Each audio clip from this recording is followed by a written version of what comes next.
जन्म कुंडली का 8 हाउस जो कि हर्डल्स बताता है, प्रॉब्लम्स बताता है, इसीलिए 8 हाउस को नेगेटिव हाउस माना जाता है।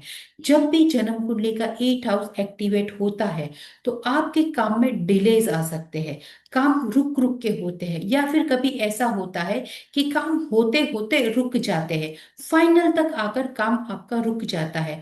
तो ये कब होता है? जब आपका 8 हाउस एक्टिवेट होता है। इसीलिए 8 हाउस को नेगेटिव माना जाता है। 8 हाउस आपको पेन्स देता है।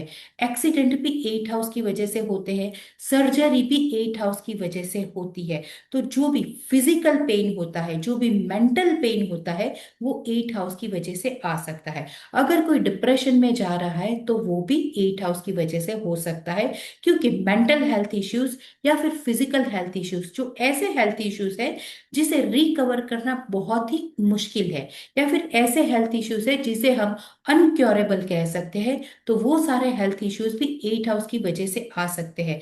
कुछ बीमारियां ऐसी होती है जो जो थोड़े दिन में ठीक हो जाती है, जिसमें आपको बहुत ज्यादा सफर नहीं करना, वो हेल्थ इश्यूज 6 हाउस से देखे जाते हैं। लेकिन ऐसे हेल्थ इश्यूज जिसमें बहुत ज्यादा पेन है, बहुत ज्यादा आपको सहना है, ऐसा लगता है कि जैसे आपको मृत्यु तुल्य कष्ट मिल रहा है, तो वो कष्ट भी 8 हाउस का होता है।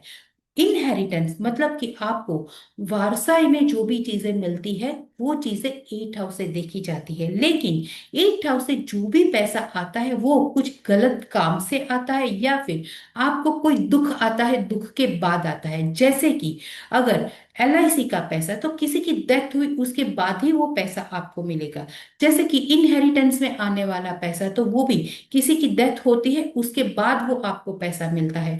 तो 8 हाउस से मिलने वाला ऐसा पैसा है जो इलीगल वे से आएगा, या फिर कुछ आपके साथ गलत होगा उसके बाद आएगा।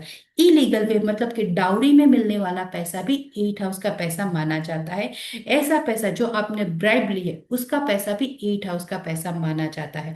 और साथ में अगर आप कोई रिसर्च का काम करते हो, ऐसा कोई काम करते हो जिसमें आपको लाइक गड़े मुर्दे उखाड़ना है, जमीन के नीचे वाला काम है, तो ऐसा काम भी 8 हाउस की वजह से होता है।